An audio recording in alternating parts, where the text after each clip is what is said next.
الشيطان الرجيم بسم الله الرحمن الرحيم زين للناس حب الشهوات من النساء والبنين والقناطير المقنطرة من الذهب والفضة والخيل المسومة والأنعام والحرث ذلك متاع الحياة الدنيا والله عنده حسن المآب قل أنبئكم بخير من ذلكم للذين اتقوا عند ربهم جنات تجري من تحتها الأنهار خالدين فيها وأزواج مطهرة ورضوان من الله والله بصير بالعباد الذين يقولون ربنا إننا آمنا فاغفر لنا ذنوبنا وقنا عذاب النار صدق اللہ مولانا العظیم الصلاة والسلام علیک یا سیدی یا رسول اللہ وعلی آلک واصحابک یا سیدی یا حبیب اللہ الصلاة والسلام علیک یا سیدی یا نبی اللہ وعلی آلک واصحابک یا سیدی یا نور زين للناس حب الشهوات من النساء والبنين والقناطير المقنطرة من الذهب والفضة والخيل المسومة والأنعام والحرث لوگوں کے لیے آراستہ کی گئی ان کی خواہشوں کی محبت، عورتیں اور بیٹے اور سونے چاندی کے ڈھیر اور نشان کیے ہوئے گھوڑے اور چپائے اور کھیتی، ذالک متاع الحیات الدنیا، یہ دنیا کی زندگی کا سامان ہے، واللہ عندہ حسن المآب، اور اللہ ہے جس کے پاس اچھا ٹھکانہ ہے۔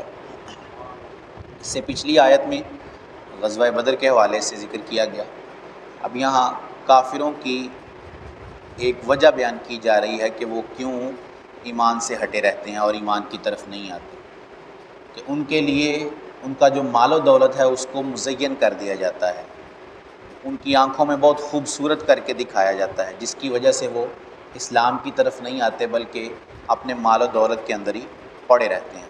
اور یہ مزین کرنے کی وجہ یہ ہے تاکہ اللہ عز و جل اچھوں کو بروں سے جو ہے وہ ممتاز کر دے۔ دوسری جگہ اللہ عز و جل سورہ کہف میں ارشاد فرماتا ہے اِنَّا جَعَلْنَا مَا عَلَى الْأَرْضِ زِينَةً لَهَا لِنَبْلُوَهُمْ أَيُّهُمْ أَحْسَنُ عَمَلًا، کہ جو کچھ زمین پر ہے ہم نے اس کو زینت بنایا ہے لوگوں کے لیے، تاکہ ہم یہ جانچ کریں، آزمائیں کہ ان میں سے کون اچھے اعمال کرتا ہے، کون ہے جو مال و دولت کے باوجود اپنے رب کی فرما برداری پر رہتا ہے، جتنا بھی مال اس کے پاس آ جائے لیکن وہ اپنے رب کی فرما برداری کو نہیں بھولتا، اپنے رب کو نہیں بھولتا، اور کون ہے وہ جو محض مال آ جانے کی وجہ سے اپنے رب کی یاد سے غافل ہو جاتا ہے۔ صحابہ کرام میں بہت امیر صحابہ کرام تھے، سیدنا عثمان غنی رضی اللہ تعالیٰ عنہ، سیدنا عبد الرحمن ابن عوف رضی اللہ تعالیٰ عنہ، یہ امیر صحابہ میں ان کا شمار ہوتا تھا، ان کا تجارت کا معاملہ بہت زیادہ تھا، مال و دولت بھی بہت تھا، لیکن یہ لوگ کبھی اللہ کی یاد سے غافل نہیں ہوتے تھے، کبھی مال کی وجہ سے اللہ کی یاد سے پیچھے نہیں رہتے تھے۔ مال جو ہے وہ بعض اوقات زیادہ مال کی خواہش بھی نہیں کرنی چاہیے، کریں بھی تو یہ کریں کہ میری ضرورت کا مجھے ملے اور اضافہ ہو تو میں اس کو صدقہ کر دوں اللہ کی راہ میں، بس یہی ہے۔ ایک بندہ سرکار کے پاس آیا اور اس نے عرض کی کہ میرے لیے دعا کریں کہ میرے مال میں برکت ہو جائے۔ سرکار نے منع فرمایا کہ تم جو ہے غافل ہو جاؤ گے اگر مال بڑھ گیا۔ اس نے کہا نہیں، میں انشاءاللہ جو ہے وہ غافل نہیں ہوتا۔ تو سرکار نے دعا کر دی، وہ کثرت ہو گئی، سرکار نے دعا کی تھی، بہت زیادہ مال بڑھ گیا اس کے لیے۔ اب پہلے اس کا معاملہ یہ تھا کہ وہ ہر روز 5 نمازیں سرکار کے پیچھے جماعت کے ساتھ پڑھا کرتا تھا، لیکن جب اس کا مال بڑھ گیا، اب چونکہ شہر کے اندر رہ نہیں سکتا تھا، مال و دولت بہت زیادہ تھا، بکریاں اور یہ وہ چیزیں اس کی زیادہ ہو گئیں، تو اس نے شہر سے باہر ایک جگہ اپنا ڈیرا ٹائپ بنا لیا۔ اب وہ جمعے کے جمعے سرکار کے پاس آنے لگا، پہلے 5 نمازیں پڑھتا تھا سرکار کے پیچھے، لیکن مال کی وجہ سے وہ 5 ہو گئی، اب جو ہے وہ صرف جمعے کے دن آتا سرکار کے پیچھے جمعہ پڑھنے کے لیے۔ اور جمعہ بعد ایسا وقت آیا کہ اتنا مال بڑھ گیا، اتنا مصروف ہو گیا مال میں کہ وہ جمعہ بھی چھوٹ گیا، اب جمعہ بھی نہیں پڑھتا سرکار کے پیچھے آ کر۔ تو اب زکوٰۃ کا جب حکم نازل ہوا تو سرکار نے زکوٰۃ لینے کے لیے اپنے جو عامل تھے ان کو بھیجا وہاں پر کہ اس بندے سے زکوٰۃ لے کر آؤ. اس کا مال و دولت چونکہ زیادہ تھا، لیکن جب وہ گئے اس سے مال لینے کے لیے، زکوٰۃ لینے کے لیے، تو وہ کہنے لگا کہ یہ تو ٹیکس ہے، یہ معاذ اللہ یہ تو ٹیکس ہے جو آپ مجھ پر لگا رہے ہیں، میں اپنے مال میں سے کیسے دوں؟ اب وہ ملا سرکار کی دعا کی برکت سے ہی ہے، اور سرکار اپنے لیے بھی نہیں مانگ رہے، زکوٰۃ جو ہے وہ غریب مسلمانوں کے لیے ہوتی ہے، لیکن وہ کہنے لگا یہ تو ٹیکس ہے. جب عاملوں نے آ کر سرکار کو بتایا تو سرکار نے کہا جاؤ اس کو کہہ دو کہ ہمیں اس کے مال کی کوئی حاجت نہیں ہے. اب جب اس کو یہ پتہ چلا کہ سرکار نے یہ فرمایا ہے تو وہ اب مال لے کر زکوٰۃ لے کر حاضر ہوا خود سرکار کی بارگاہ میں، لیکن سرکار نے اس سے اعراض فرمایا، سرکار نے اس سے منہ موڑ لیا. سیدنا صدیق اکبر کے زمانے میں، سیدنا عمر کے زمانے میں وہ آیا مال لے کر زکوٰۃ دینے کے، لیکن آپ دونوں نے بھی قبول نہیں کی اس سے. آپ نے کہا کہ جب سرکار نے تم سے قبول نہیں کیا مال تو ہم کیسے قبول کریں؟ تو روایات میں آتا ہے کہ وہ بندہ پھر مرتد ہو کر مر گیا. اب دیکھیں آپ کے مال کی کثرت نے اس کو کہاں سے کہاں پہنچا دیا. مسلمان تھا، سرکار کے پیچھے نمازیں پڑھنے والا تھا، لیکن آخر وقت آیا تو مرتد ہو کر مر گیا. تو مال کی کثرت کی کبھی خواہش نہیں کرنی چاہیے، کریں تو بس کہ ضرورت کا مال. ہمارے اولیاء کے بارے میں آتا ہے کہ وہ کاروبار کیا کرتے، دکان ان کی ہوتی تو وہ دن میں صرف اتنا ٹائم ہی کھولتے جتنا ٹائم ان کو ضرورت ہوتی.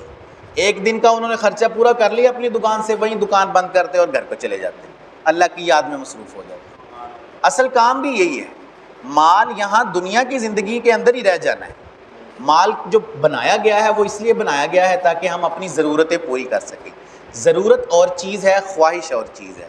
خواہش کے پیچھے چلتا رہے گا وہ پوری نہیں ہوگی کبھی. بندہ قبر تک پہنچ جائے گا لیکن بندے کی خواہشات پوری نہیں ہوگی.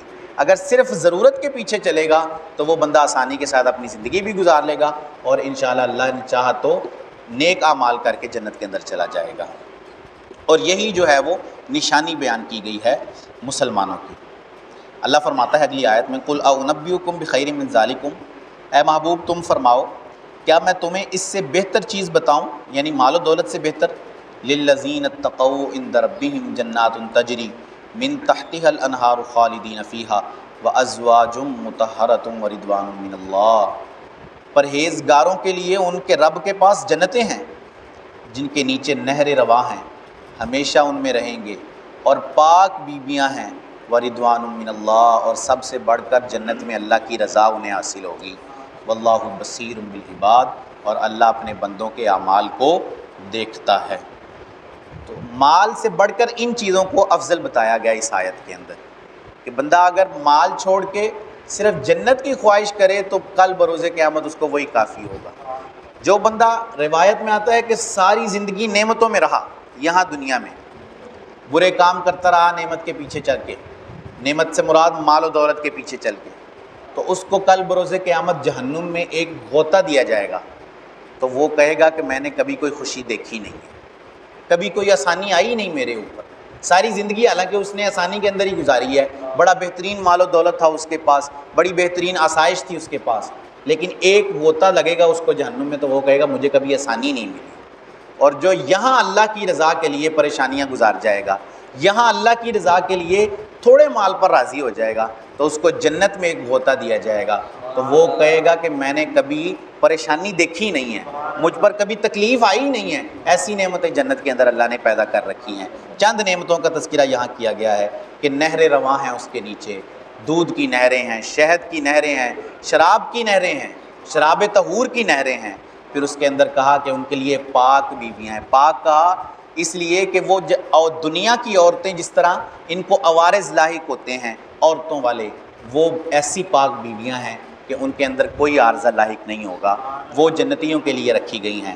اور سب سے بڑھ کر جو جنتیوں کی افضلیت ہے وہ وَرِضْوَانٌ مِّنَ اللَّهِ، اللہ کی رضا حاصل ہے جنتیوں کو. اللہ راضی ہے جنتیوں سے، اللہ سب کچھ مل جائے گا جنتیوں کو، لیکن پھر بھی اللہ پوچھے گا کہ بتاؤ اب اور کیا چاہیے تمہیں، کیونکہ تم نے میرے لیے دنیا کے اندر جو ہے وہ مصیبت کاٹی ہے، میرے لیے دنیا کے اندر جو ہے وہ پریشانی کے اندر رہے ہو. تھوڑے مال پر جو آج راضی ہو جائے گا اللہ کے دیے ہوئے پر، کل بروز قیامت اللہ اس کی تھوڑی سی عبادت پر راضی ہو جائے گا. یہ روایت کا مفہوم ہے کہ آج اگر بندہ تھوڑے مال پر اللہ کی رضا پر راضی رہتا ہے اور اس کی تقسیم پر راضی رہتا ہے تو کل بروز قیامت اللہ اس کی تھوڑی عبادت پر راضی ہو جائے گا. واللہ بصیر بالعباد، اور اللہ اپنے بندوں کے اعمال کو دیکھتا ہے، کسی کا کوئی عمل اس سے چھپا ہوا نہیں ہے، جو بھی بندہ کرتا ہے اللہ عز و جل اس کو دیکھتا ہے۔ اللہ عز و جل سے دعا ہے کہ اللہ عز و جل ہمیں مال و دولت کی نقصان دہ محبت سے بچنے کی توفیق عطا فرمائے، آمین بجاہ خاتم النبی الامین صلی اللہ تعالی علیہ وسلم۔ اللہم صلی علی سیدنا و مولانا محمد معدن الجود والکرم وعلی آلہ واصحابہ وبارک وسلم۔ مالک کریم عز و جل نماز فجر ادا کرنا، درس کرنا سننا اپنی بارگاہ میں قبول فرما، غلطیاں اپنے کرم سے معاف فرما۔ مالک کریم جو درس سنا اس کو یاد رکھنے، اس پر عمل کرنے اور دوسروں تک پہنچانے کی توفیق عطا فرما۔ ہم سب کی، ہمارے ماں باپ کی اور رسول کریم صلی اللہ علیہ وسلم کی ساری امت کی بخشش فرما۔ ہم سب کو خلوص و استقامت سے 5 وقت با جماعت نماز ادا کرنے کی توفیق عطا فرما۔ اللہم اغفر وارحم وانت خیر الراحمین۔ سبحان ربک رب العزت عما یصفون وسلام علی المرسلین والحمد للہ رب العالمین، وصلی اللہ تعالی علی رسولہ خیر خلقہ محمد وعلی آلہ واصحابہ اجمعین برحمتک یا ارحم الراحمین۔